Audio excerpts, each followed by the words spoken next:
માવઠાથી થયેલા નુકસાન બાદ રાજ્યના ખેડૂતો સરકારના ભરોસે બેઠા હતા અને આતુરતાથી યોગ્ય સહાય પેકેજની રાહ જોઈ રહ્યા હતા।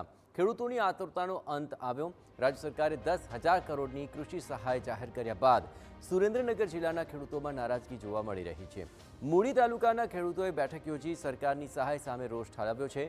ખેડૂતોનું કહેવું છે કે હેક્ટર દીઠ 22,000 રૂપિયા તે પૂરતી સહાય ન કહેવાય, કારણ કે ખેડૂતોએ મહા મહેનતે લોન લઈ ખર્ચો કરી પાકનું વાવેતર કર્યું। એની સામે 25% જ સહાય અપૂરતી હોવાથી ખેડૂતોમાં આક્રોશ છે।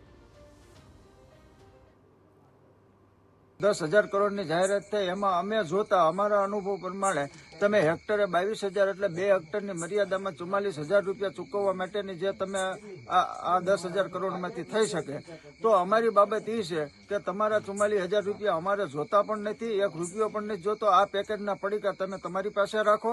અમારી જે બાબત છે પાક ધિરાણ લોન, જે સીસી લોન ખેડૂતોની છે 3 લાખની મર્યાદામાં, આ લોન રહે એ લોન તમે માફ કરી દો અને માફ કરો તો જ ખેડૂત ઊભો થઈ શકે એવું છે, ને ઊભો થઈ શકે એવું નથી।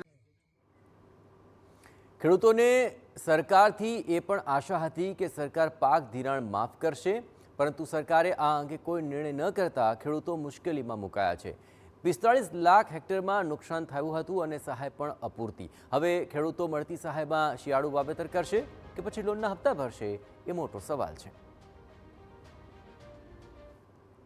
એમ હતું કે આ તો કંઈક કરવાના છે, પછી ઓલા આકોની રજાની વાતે હતા કે શું ફરમાવે। હવે આ એક એને પ્રવચન વાંચીને કરે છે, એમાં નિર્ણય શું આ ખેડૂત તરફી લેશે।